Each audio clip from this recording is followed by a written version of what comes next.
kita simak bersama tausiah agama yang akan disampaikan oleh Kiai Iskandar Zulkarnain dengan tema evaluasi diri dan persiapan menyambut bulan suci Ramadan. Kami persilakan.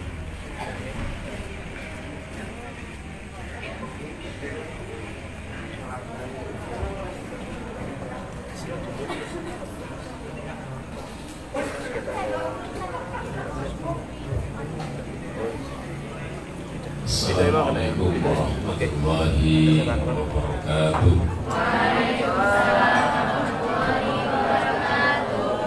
Bismillah, alhamdulillah, wassalatu wassalamu ala rasulillah Sayyidina wa habibina wa syafi'ina wa maulana Muhammad bin Abdullah wa ala alihi wa sahbihi wa mawala amma ba'du. Khairal muhtaramin, para kiai yang saya muliakan, khususnya pengasuh Pondok Pesantren Darussalam Raja Kalibaru, Kiai Haji Muhammad Faizi dan Nifraj, sangat saya hormati dan saya banggakan, Bupati Banyuwangi, Ibu Hajah, Ibu Gestin Dani Azwaranas.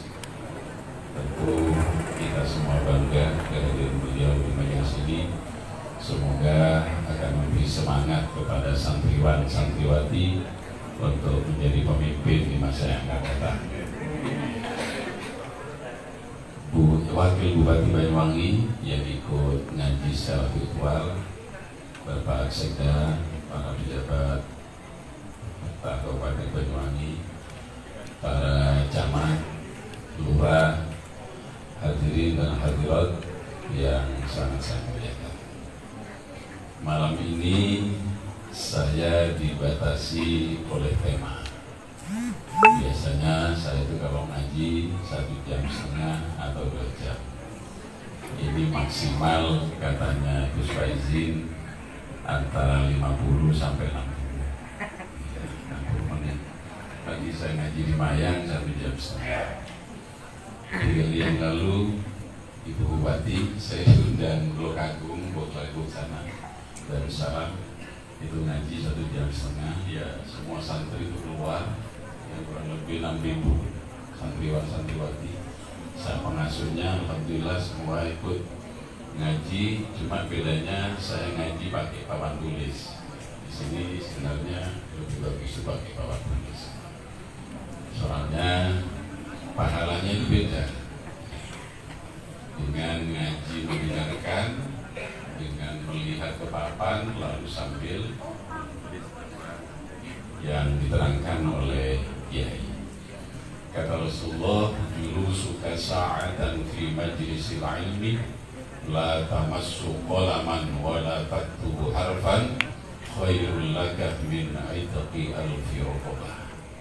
Dudukmu 1 jam di majelis ta'lim ngaji, ya, makanya harus minimal 1 jam itu. Tidak boleh 20 menit, tidak boleh. La tamassu qalaman, kamu tidak memegang pulpen, wala taktubu harfan, dan kamu tidak menulis satu huruf pun apa yang disampaikan oleh mubaligh atau kiai.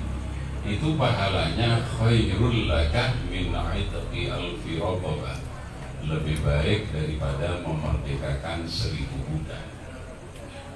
Kalau diuangkan itu miliaran rupiah. Tapi kalau memegang pulpen dan ditulis apa yang disampaikan oleh mubaligh atau kiai, itu pahalanya berlipat-lipat. Jadi sayang Bapak Ibu tidak pakai pulpen dan kertas. Hati-hati ya. Baik.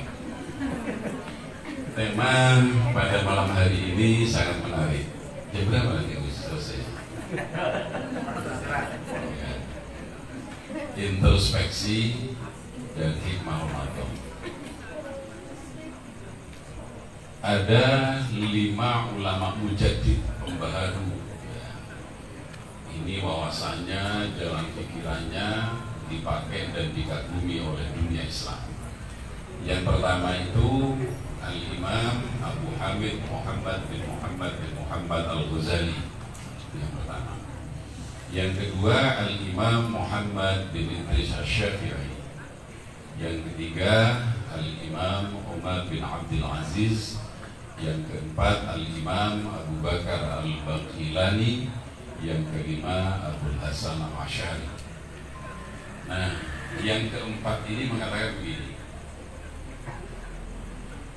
Beliau mengatakan, tuba liman syaghalahu aibuhu an uyubin nas. Sungguh beruntung orang yang setiap saat sibuk mengoreksi diri sehingga tidak ada waktu untuk mengoreksi kekurangan orang lain. Ini harus diingat ya. Nah, celaka orang yang setiap saat mengoreksi kekurangan orang lain sehingga lupa kepada kekurangan diri sendiri. Nah, sedangkan manusia itu kan tempatnya lupa dan salah. Mahalul khoto' wal nisyan, tempatnya salah dan lupa. Maka muhasabah, introspeksi, otokritik itu menjadi sangat urgent, sangat penting agar supaya kita menjadi umat Muhammad yang beruntung di dunia sampai ke akhirat. Kemudian yang kedua, menariknya hikmah Ramadan. Ramadan itu bulan yang istimewa. Di situ ada Lailatul Qadar. Di bulan-bulan yang lain tidak ada. Di situ ada sholat tarawih. Di bulan-bulan yang lain tidak ada. Begitu pentingnya bulan Ramadan, Rasulullah SAW bersabda, "Man wafaqa mautahu ba'da inqida'i Ramadan dakhalal jannah." Barang siapa yang bertemu dengan kematiannya ba'da inqida'i Ramadan, setelah melaksanakan puasa Ramadan, dakhalal jannah, orang itu pasti masuk surga.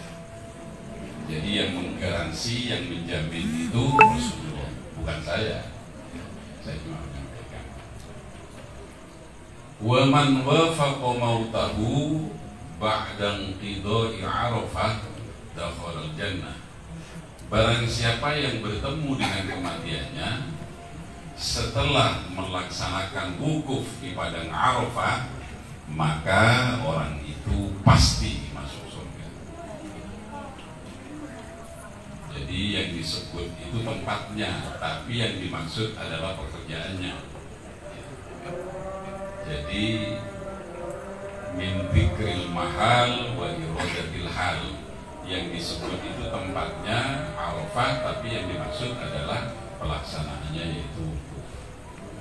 Kemudian yang ketiga, man wafaqa mautahu ba'da inqida'i shadaqah dakhalal jannah. Barang siapa yang bertemu dengan kematiannya setelah melaksanakan atau memberi sedekah, maka orang itu pasti masuk surga.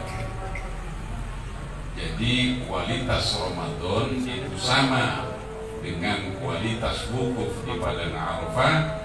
Kualitas Ramadan itu sama dengan memberi sedekah. Sebelum saya lanjutkan, saya ingin menyampaikan kepada santriwati, khusus ya, santriwan diam dulu. Makanya formasinya yang diutamakan itu santriwati ya, karena bupatinya perempuan.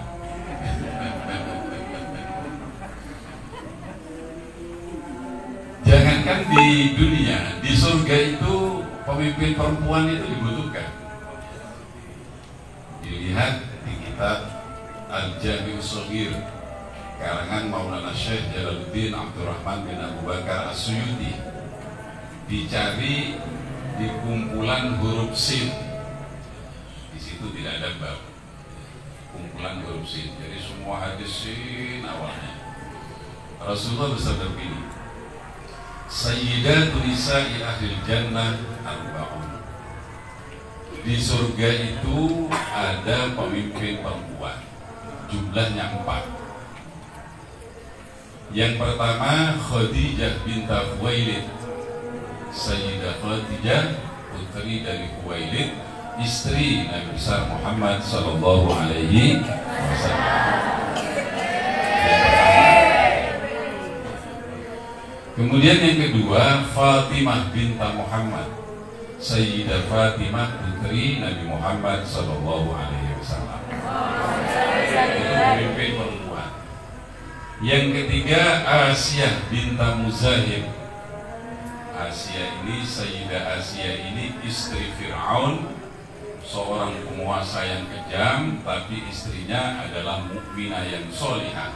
Itu oleh Rasulullah dinobatkan sebagai pemimpin perempuan di surga. Yang terakhir Sayyidah Maryam binta Imran, ibunya Nabi Isa alaihissalam. Jadi pemimpin itu besok di surga itu ada pemimpin perempuan, tidak ada pemimpin laki-laki. Jadi yang pertama siapa? Yang kedua Muhammad, yang ketiga Zahim, yang keempat kalau di surga saja dibutuhkan pemimpin perempuan, apalagi di Banyuwangi.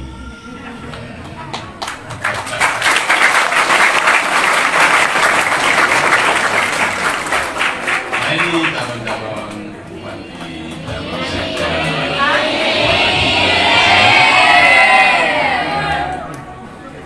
Kalau di Bupati jadi budaya aja, biasanya di bupati.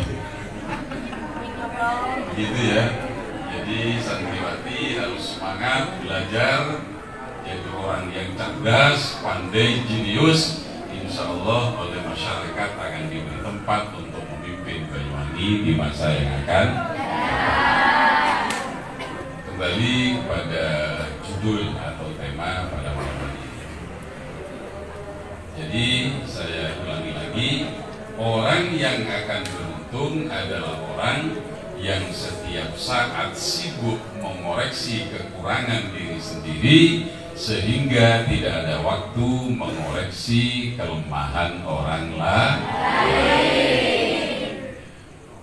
Itu ditulis ya, tulis di dalam hati. Kemudian saya kaitkan dengan hikmah Ramadan. Mengapa harus dengan hikmah Ramadan? Hikmah Ramadan itu ada dua. Ini yang sangat urgent, yang sangat penting. Saya menggunakan referensi kitab Hikmatut Tasyri' wa Falsafati, buah pena Syekhul Imam Ali Ahmad Al-Judawi. Ingat ini ya, ini penting. Hikmah Ramadan yang pertama, innal insan idza shoma wa dhaqa mararatal ju'i khusila indahu atfun wa rahmatun 'alal fuqara wal masakin alladzina la yajiduna minal quti ma yasudduna bihi ramqa. Itu hikmah puasa yang pertama. Artinya manusia itu kalau sudah berpuasa dan merasakan pahitnya lapar itu tidak enak, maka diharapkan timbul kasih sayang kepada fakir miskin yang setiap hari susah mencari nafkah untuk mempertahankan hidup.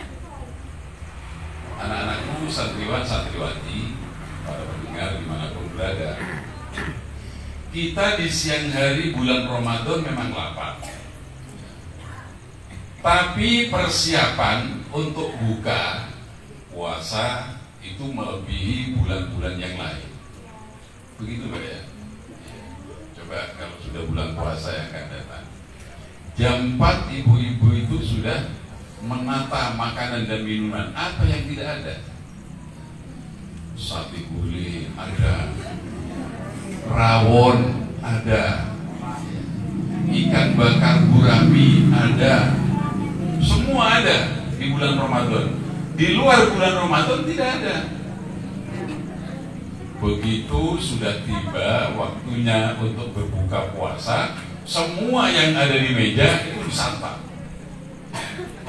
Seger rasanya. Nah, di saat kita merasakan lapar, kita harus ingat kepada fakir dan miskin.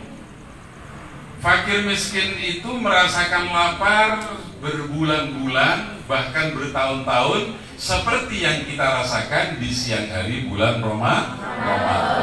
Bedanya, kalau kita lapar, persiapan untuk berbuka itu sudah ada. Tapi fakir miskin, mereka tidak ada. Makanya kata Nabi, saumul abdi mu'allakun baina samai wal ard hatta yu'addiya zakatal fitri. Puasa seorang hamba itu pahalanya terkatung-katung antara langit dan bumi, tidak diterima oleh Allah sehingga hamba itu menunaikan zakat fitrah. Untuk apa zakat fitrah itu? Untuk membuktikan bahwa kita kasih sayang kepada fakir dan miskin. Makanya 8 asnaf, 8 golongan yang berhak menerima zakat fitrah itu yang pertama adalah fuqara dan masakin. Artinya apa? Sekalipun kita berpuasa sebulan suntuk di bulan Ramadan, kalau perlu kita puasa 1 tahun, tapi setelah puasa kita tidak punya kepedulian kepada fakir miskin, maka puasa kita nilainya di hadapan Allah zero. Apa zero? Tidak ada nilainya. Karena puasa dimaksudkan agar supaya Allah itu begini, mau kasar ini, duduk, kon wajib ngerasa nolwe, kamu wajib merasakan lapar. Kalau sudah tahu lapar itu tidak enak, makanya kamu harus ingat kepada orang yang setiap hari, berminggu-minggu, berbulan-bulan, bertahun-tahun merasakan lapar seperti yang kamu rasakan di siang hari bulan Ramadan. Ya, siap ya? Jadi waktu lapar di siang bulan di bulan Ramadan, ingat kepada fakir miskin. Insya Allah puasa kita itu kualitasnya sangat tinggi. Itu yang pertama. Kemudian yang kedua, al-i'tiraf bid-du'fi wal ihtiyaji ila Allah. Ini di kitab Hikmatut Tasyarif. Dengan puasa Ramadan diharapkan timbul kesadaran bahwa manusia itu sangat lemah dan selalu butuh kepada Allah. Coba saya nanya kepada santriwan-santriwati, yang mencipta makanan dan minuman yang setiap hari kita konsumsi itu siapa? Siapa yang mencipta? Allah. Ya. Yang mencipta makanan dan minuman yang setiap hari kita konsumsi adalah Allah. Kita butuh tidak kepada makanan dan minuman? Selalu butuh. Kalau kepada ciptaannya saja kita butuh, mestinya kepada penciptanya harus lebih butuh. Bagaimana caranya kalau merasa butuh kepada Allah? Kita merasa butuh kepada kepala desa, ya harus sowan ke kantor atau ke rumah kepala desa. Butuh kepada Pak Camat, ya harus sowan ke rumah atau kantornya Pak Camat. Kepala dinas, Pak Sekda, Wakil Bupati, ya kita harus sowan ke kantor atau ke kediaman beliau-beliau. Kalau kita memang merasa butuh kepada Allah, kita harus sowan ke rumah Allah. Mana rumah Allah? Masjid al-masajid buyutul.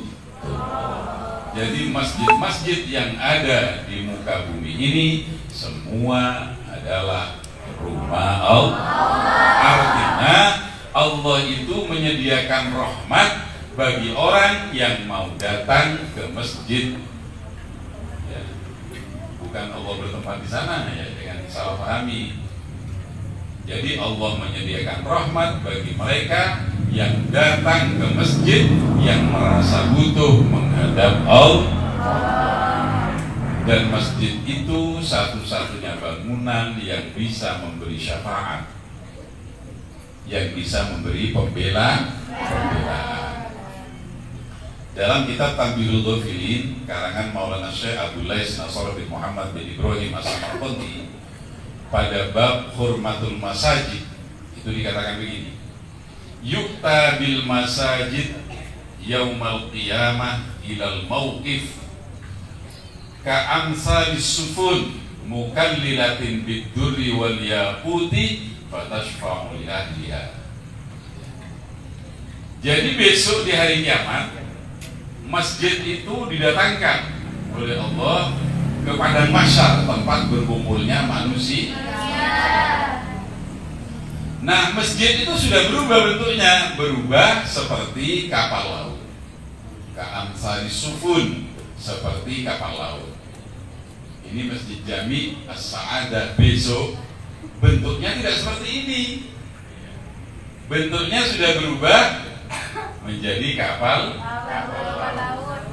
Mukallilatin bid-durri wal yaquti, kapal laut itu dihiasi dengan permata yakut dan juga dengan permata mutiara. Jadi dihiasi dengan mutiara, dengan yakut, indah sekali. Fatashfa'u li ahliha, maka masjid yang sudah berubah menjadi kapal laut yang dihiasi oleh permata yakut dan mutiara itu memberi syafaat, membela kepada orang yang ahli masjid. Ahli masjid ini ada dua, ya anak-anakku ya. Yang pertama, mereka yang ketika masjid dibangun itu nyumbang, itu ahli masjid. Karena di masyarakat itu terjadi, ini realita. Waktu masjid dibangun, nyumbangnya luar biasa, kerja baktinya luar biasa. Setelah masjidnya jadi, tidak pernah naik ke masjid. Itu jangan dimarahi, itu dibutuhkan bantuannya. Itu ahli masjid. Makanya Rasulullah menyatakan, man bana lillahi masjidan banallahu lahu baitan fil jannah. Barang siapa yang membangun masjid, ikut andil dalam membangun masjid ketika hidup di dunia, maka orang itu akan dibangunkan rumah oleh Allah di surga. Anak-anakku, para pemirsa, kamu tahu surga? Belum? Saya kasih tahu ya. Rumah surga itu seperti apa? Rasulullah itu waktu Mi'raj, kalau Isra itu dari Masjidil Haram ke Masjidil Aqsa. Kalau Mi'raj dari Masjidil Aqsa, langit ke langit pertama, kedua, ketujuh ke Sidratil Muntaha, sempat masuk ke surga, kemudian ke Arsy, ke Rafraf, baru bertemu dan melihat hadatnya Allah. Nah, ketika Mi'raj, Rasulullah itu diberi kesempatan untuk masuk ke dalam surga dan diberi kesempatan untuk melihat semua fasilitas yang ada di dalam surga. Termasuk Rasulullah itu melihat rumah. Makanya sahabat bertanya, Rasulullah, terus pundi kaya mau Pak Rasulullah griya teng surga niku? Engak napa Rasulullah? Compok nang swarga isa. Seperti apa rumah surga itu Rasulullah? Rasulullah menjawab, labinatun min dahabin wa labinatun min fiddatin. Rumah di surga itu batu batanya dicipta oleh Allah, sebagian dari emas dan sebagian dari perak. Ada berita orang terkaya di dunia ini membuat rumah botone teko emas kalau perak. Ada, dan ada. Rumah surga itu seperti itu. Makanya beruntung orang yang ketika masjid dibangun mau mendermakan sebagian rezekinya untuk merampungkan pembangunan masjid. Yang kedua, kelompok yang kedua termasuk ahli masjid yang akan diberi syafaat oleh masjid, yaitu orang Yang ketika masjid dibangun tidak pernah nyumbang, suruh kerja bakti ya nggak mau. Tapi begitu selesai masjid dibangun, sudah bagus, asri, sejuk di dalam itu, karena ada AC-nya, dia istiqomah giat beribadah kepada Allah. Nah, kelompok seperti itu jangan dimarahi, perlu ibadahnya. Kalau yang pertama perlu sumbangannya, yang kedua perlu ibadah. Tidak ada gunanya masjidnya megah, tapi tidak ada orang yang beribadah kepada Allah. Sebaliknya, masjidnya penuh dengan orang ibadah kepada Allah, kalau hujan bocor juga tidak sempurna. Ma la yatimul wajib illa bihi fahuwa wajib. Sesuatu yang kalau tidak karena sesuatu itu barang yang wajib tidak sempurna, maka sesuatu itu menjadi wajib pula. Beribadah di masjid penting, tapi kalau hujan supaya tidak bocor, maka masjidnya itu harus dibangun dengan kokoh. Begitu ya? Ya itu. Sampai mana tuh?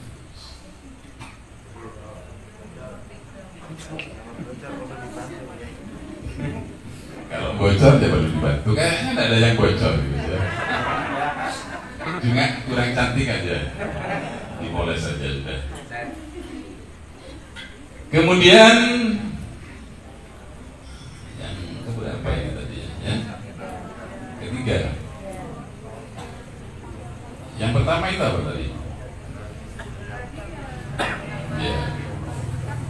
Yang kedua ya itu ya. Yang kedua. Jadi ketika kita merasa butuh kepada Allah, maka wujud butuh itu harus sering sowan ke rumah Allah.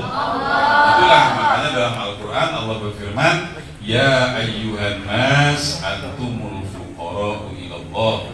Wahai manusia, kalian semua fuqara, ayil muhtajuna ilallah, butuh kepada Allah. Kalau kepada ciptaannya saja yang berupa makanan dan minuman kita butuh, mestinya orang yang berakal sehat sempurna kepada penciptanya harus merasa lebih butuh. Dua itu ya, itu diingat. Jadi yang pertama, dengan puasa Ramadan kita meningkat kepedulian kepada fakir miskin. Dengan puasa Ramadan maka kita merasa lebih butuh kepada Allah. Nah, kemudian yang ketiga, it'amut ta'am wa ita'uz zakah wa shadaqah. Jadi dengan puasa Ramadan diharapkan timbul kesenangan untuk memberi makan. Kemudian juga diharapkan timbul kesenangan untuk bersedekah. Rasulullah ditanya oleh sahabat, Ayyul amal fi Islam khairun ya Rasulullah? It'am. Rasulullah, amal yang paling bagus dalam Islam itu apa Rasulullah? Memberi makan. Jadi kalau nanti diberi makan semua bagus. Diberikan makan mana? Sudah makan tadi? Sudah, besar sudah kalau sudah.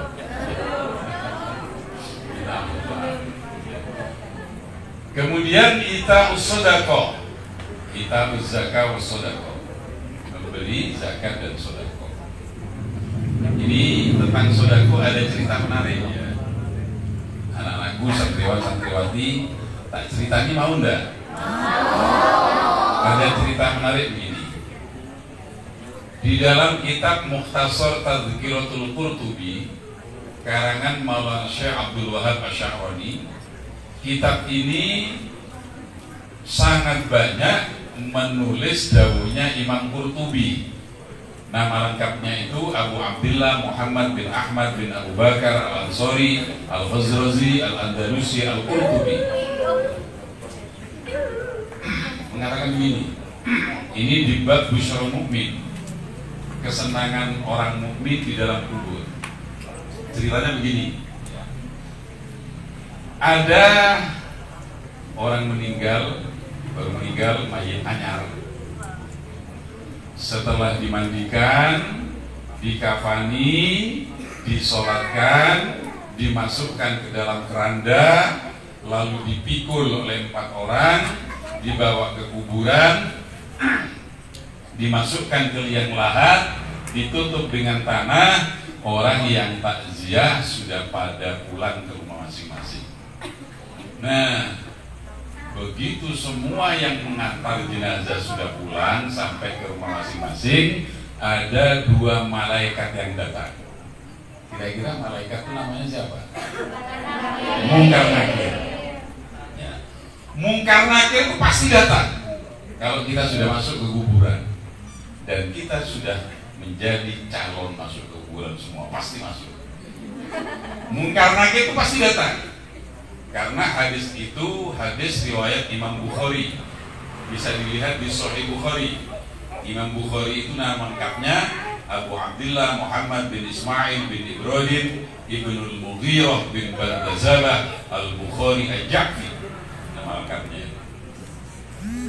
Nah, begitu datang malaikat Mungkar Nakir, kedua tangan si mayit ini keluar dari kafannya, menjulur ke depan begini.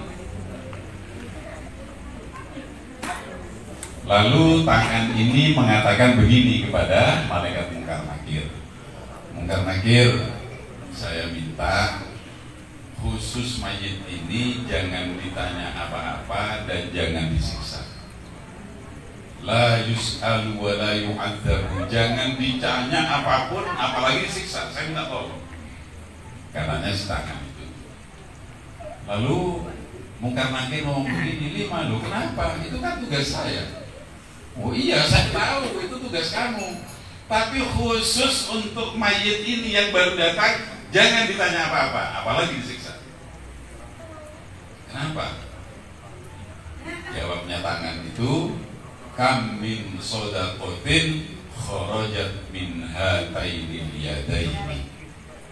Sebab begini Mungkar Nakir, orang ini waktu masih hidup senang mengeluarkan sedekah, senang membantu kepada orang yang butuh bantu.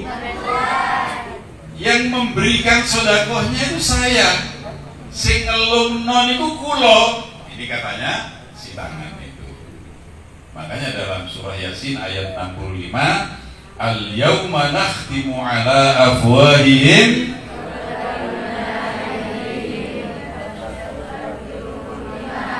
Makanu al-yauma, pada hari itu di hadapan Allah, nakhtimu ala afwahihim, semua mulut manusia tidak bisa berbicara, dikunci, dielas pakai elas karbit, dikunci, tidak bisa berbicara. Wa tukallimuna aydihim, tangan-tangan mereka berbicara. Wa tashhadu arjuluhum, kaki-kaki mereka itu menjadi saksi. Jadi di saat kita menulis apa yang disampaikan oleh kiai, tangan merekam. Bener ini, pakai HP direkam, ditulis, tangan itu merekam dan kaki itu akan menjadi saksi. Oh gitu ceritanya, kata Mungkar Nakir. Iya, orang ini senang bersedekah kepada anak-anak yatim, kaum duafa, waktu hidup senang bersedekah. Gimana? Kata Mungkar Nakir, "Numhani anti betahayyan wa maitan." Oh, kalau begitu ceritanya, oke lah, istirahatlah dengan tenang. Sungguh beruntung kamu, waktu hidup kamu disenangi oleh masyarakat, oleh tetangga, oleh teman, karena saudara. Dan di saat masuk ke kuburan ini bertemu dengan saya, kamu bebas. Ini Mungkar Nakir. Jadi untuk membuat kaum Mungkar Nakir, caranya itu bersedekah.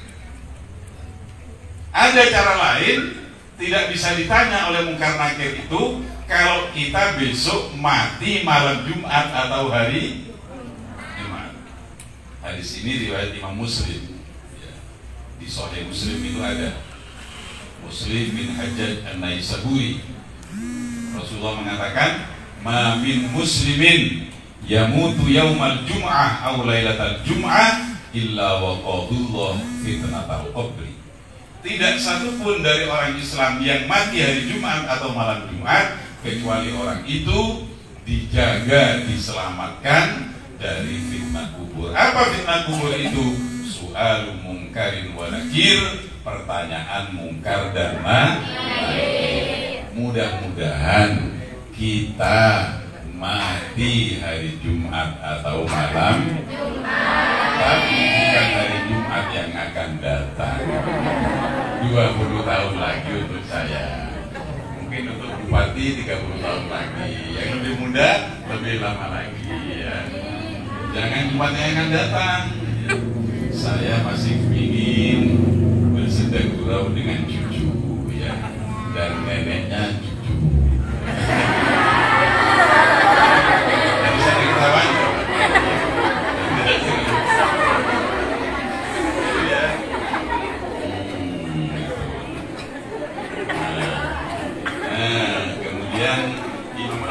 Itu anak-anakku, santriwan-santriwati bercerita begini. Ini bisa dilihat pada bab Dhammul Bukhli, jeleknya atau celahnya, jeleknya orang kikir. Cerita begini Imam Al-Ghazali itu. Jadi Nabi Zakaria bin Yahya, Nabi Yahya bin Zakaria itu bertemu iblis ala surati, bertemu rupa aslinya, bentuk aslinya.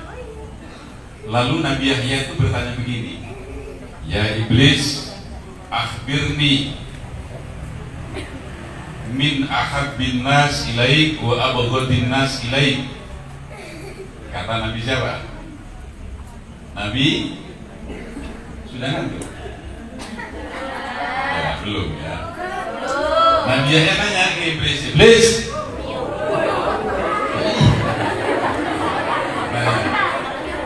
iblis, ceritakan kepada saya, kasih tahu saya, orang yang paling kamu senangi itu siapa?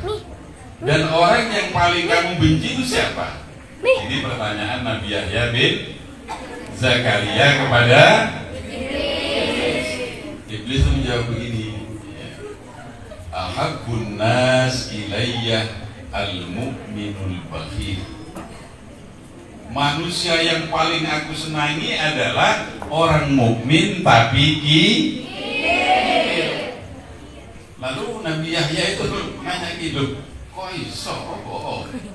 Orang itu kan mukmin, kamu kan kafir, kamu menentang kepada Allah, membangkang kepada perintah Allah, sedangkan dia itu taat kepada Allah. Oh iya, kalau masalah imannya iya.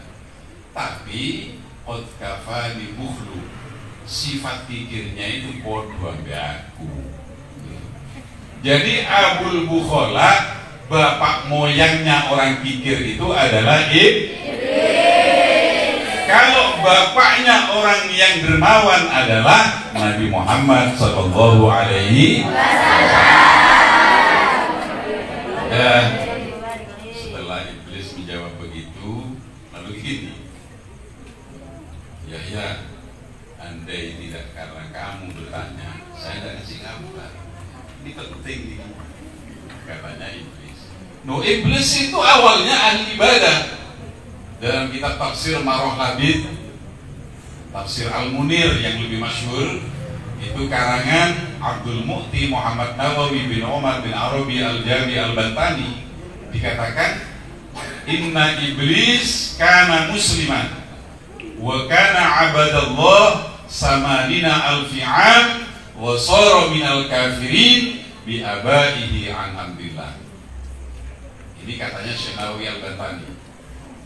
Beliau ini muridnya Maulana Syekh Muhammad Arsyad bin Abdullah Al-Banjari.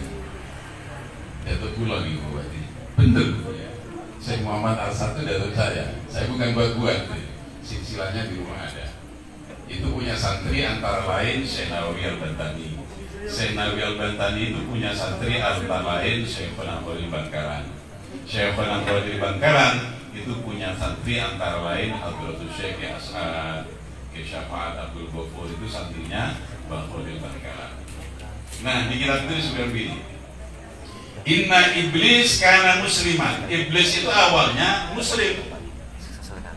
Wa kana abadallah samanina alfi'an.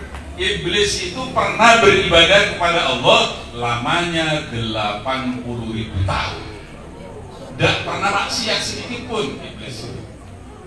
Wa sara minal kafirin bi abaihi an amrillah. Kemudian iblis itu menjadi kafir karena tidak mau hormat kepada Nabi ketika diperintah oleh Allah. Nah, ini sombong namanya. Makanya takabur itu merasa lebih hebat daripada yang lain. Kesenangannya mengoreksi kekurangan orang lain sehingga lupa kepada kekurangan diri sendiri. Santriwan santriwati jangan sampai menjadi temannya iblis. Nah, kalau Rasulullah itu adalah Abul Askhya, bapaknya orang-orang yang dermawan. Makanya di kitab Ihya itu pada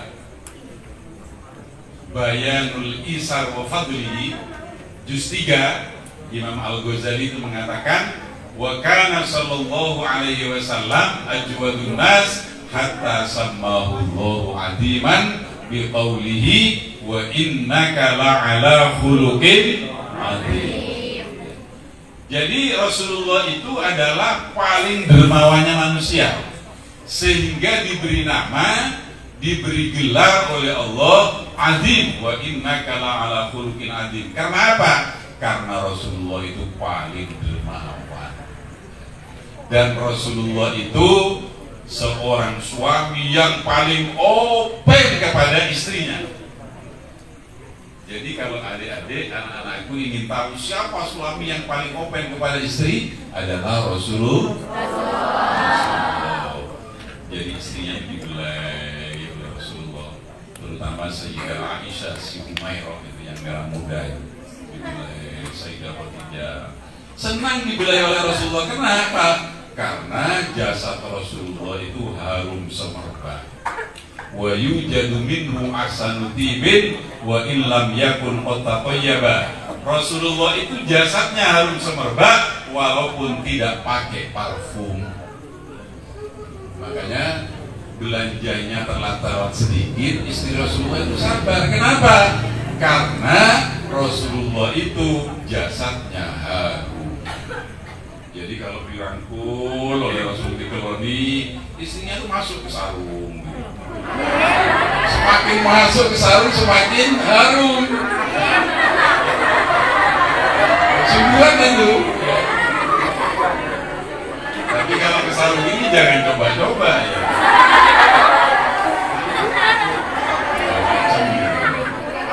Rasulullah begitu.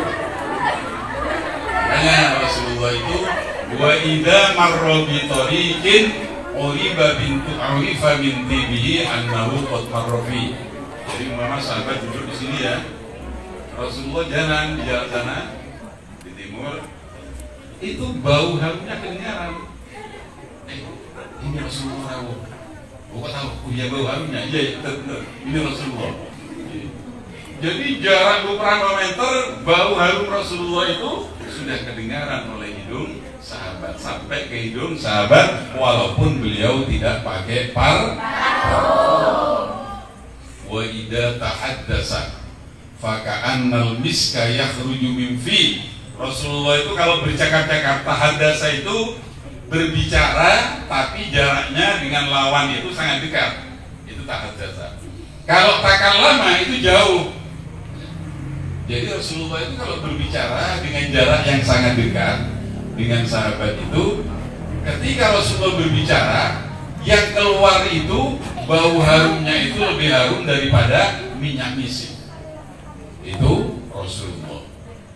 Wa idza takallama fa ka'anna durra yasqutu min darikal kalam. Rasulullah itu kalau pidato Jadi untayan kata dan kalimat yang keluar dari mulut beliau itu indahnya seperti permata. Jadi indah Rasulullah itu kalau berbicara. Susunan kata dan kalimatnya didengar itu enak itu Rasulullah. Tahu ya Rasulullah ya?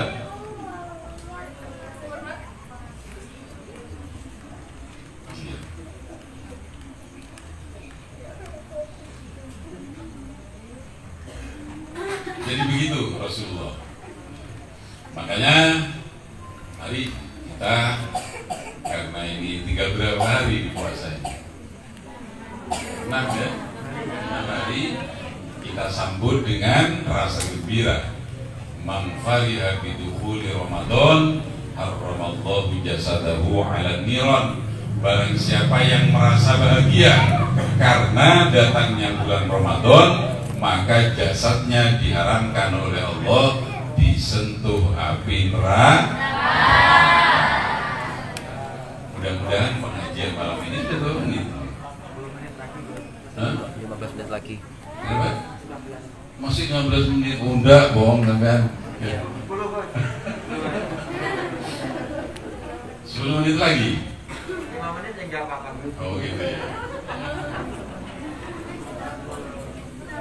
Yang terakhir begini ya.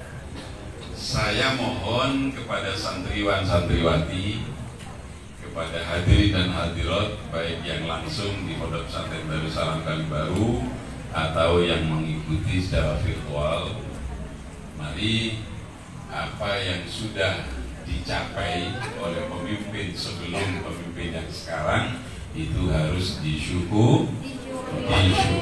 kepada Allah.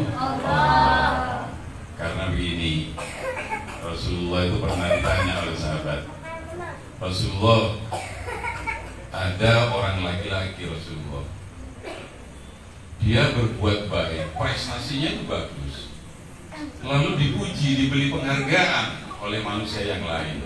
Menurut pendapat Rasulullah bagaimana? Kata Rasulullah, tilka ajilu busyral mu'min, itu adalah persekot kebahagiaan bagi orang mukmin yang ketika hidup berprestasi. Jadi prestasi itu adalah sebuah karya, sebuah inovasi, sebuah kreasi yang pasti akan diberi penghargaan oleh Allah baik di dunia sampai ke akhir. Nah, mudah-mudahan pemimpin setelahnya oleh Allah diberi kemampuan. Oh, mosok itu sekarang alhamdulillah ini belum pernah ada program bunga desa ya, baru sekarang ya. Tapi kalau orang yang jadi pemimpin laki kan tidak bisa bunga desa ya. Gitu lah ya, harus perempuan itu. Sayyidina Ali itu bilang gini, Sayyidina Ali itu lewat, ada Sayyidina Ali duduk, lalu ada orang perempuan lewat. Kata Sayyidina Ali, wah, iki wis setan liwat, orangnya cantik luar biasa ya. Lalu kata si perempuan, Ali, kamu jangan ngomong gitu. Orang perempuan itu seperti bunga. Siapa yang tidak suka mencium bunga mawar? Jadi perempuan itu adalah hiasan di dunia ini. Sampai ke surga itu ada hiasan. Kalau di surga itu hiasannya bidadari. Ya, insya Allah ini kayaknya wajah-wajah bidadari. Kalian ini kalau sudah meninggal dunia tapi syaratnya membawa iman dan Islam, dicipta oleh Allah menjadi bidadari. Jadi semua diubah, kabel-kabelnya dalam diubah sudah ya. Kabel semua sudah dirubah menjadi bidadari. Tapi syaratnya harus mati membawa iman dan Islam. Sudah tahu nggak caranya supaya mati membawa iman dan Islam? Anak-anakku sudah tahu? Sudah? Santriwan? Sudah? Sudah tahu? Caranya mati membawa iman dan Islam tahu? Gimana caranya?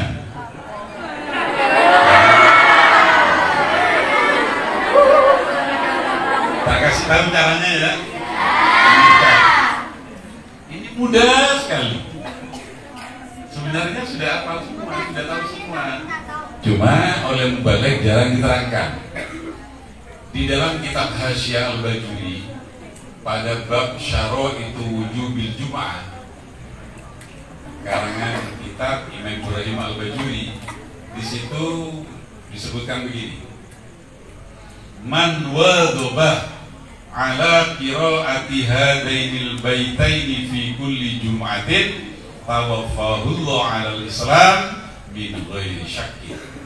Kalau diartikan begini, man sapa-sapa wong wadhabah yang membiasakan ala qiraati hadainil baitaini membaca dua bait syair ini, tapi syaratnya fi kulli jum'atin tiap hari Jumat atau malam Jumat. Selain hari Jumat tidak bisa ya, Kamis, Rabu, Selasa, Senin, Ahad tidak bisa. Syaratnya itu harus hari Jumat atau malam Jumat. Tawaffahullah 'alal Islam, maka orang itu pasti akan dimatikan oleh Allah 'alal Islam dengan membawa iman dan Islam. Min ghairi syakkin, tanpa dispute, tanpa ragu sedikit, asalkan mau membaca dua bait syair ini. Santriwati sudah hafal syairnya? Hafal ya? Gimana? Ya itu.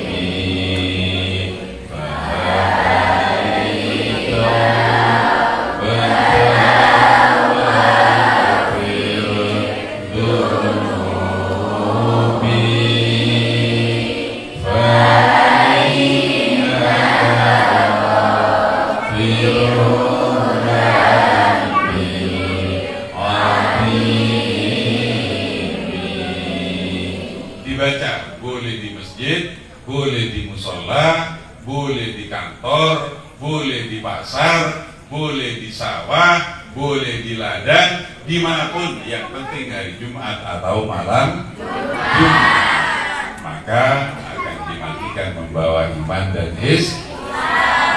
Mengapa iman dan Islam itu? Karena iman dan Islam itu harganya sangat mahal. Tahu harganya iman dan Islam? Iman dan Islam itu harganya melebihi emas sepenuh dunia ini dalam surah Bani Israil. Oleh sebab itu, semoga pengajian malam ini akan memberi manfaat kepada kita. Yang pertama, mari dengan puasa Ramadan kita tingkatkan kepedulian kepada fakir miskin. Yang kedua, merasa lebih butuh kepada Allah. Kemudian yang ketiga, senang memberi sedekah, zakat, dan juga kepedulian kepada anak-anak yatim. Insya Allah dengan begitu kita hidup di dunia akan menjadi orang yang bermanfaat, orang yang bahagia, beruntung, dan pada akhir perjalanan hidup kita akan masuk ke surganya Allah Subhanahu wa Ta'ala. Amin ya Rabbal alamin. Allahumma fikir al-qawmi tariq. Wassalamualaikum warahmatullahi wabarakatuh.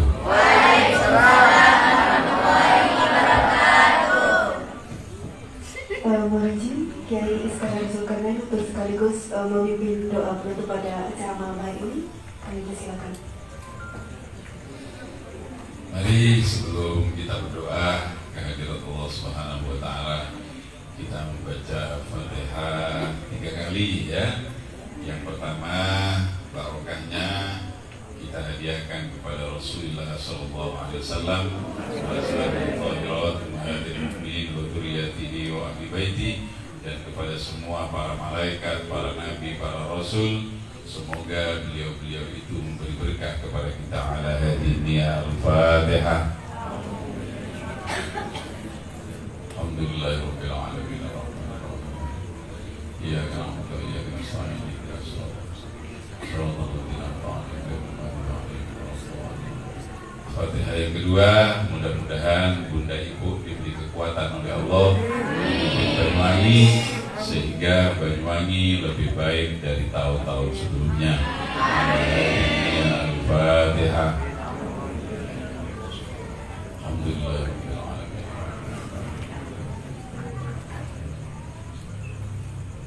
Fatihah yang terakhir, mudah-mudahan para pembantu beliau mulai dari Wakil Bupati, Pak Sekda, semua pejabat Pemda semangatnya itu sama ketika mendampingi Pak Anas. Mudah-mudahan beliau juga diberi kesehatan oleh Allah, bisa memajukan Banyuwangi lebih baik dari tahun-tahun sebelumnya. Dan kita doakan mudah-mudahan barokah Fatihah terakhir Pondok Pesantren Darussalam ini merupakan peninggalan almarhum al-maghfurlah al-allamah Afifi. Beliau ini orang yang luar biasa, perjuangannya luar biasa mulai zaman kemerdekaan.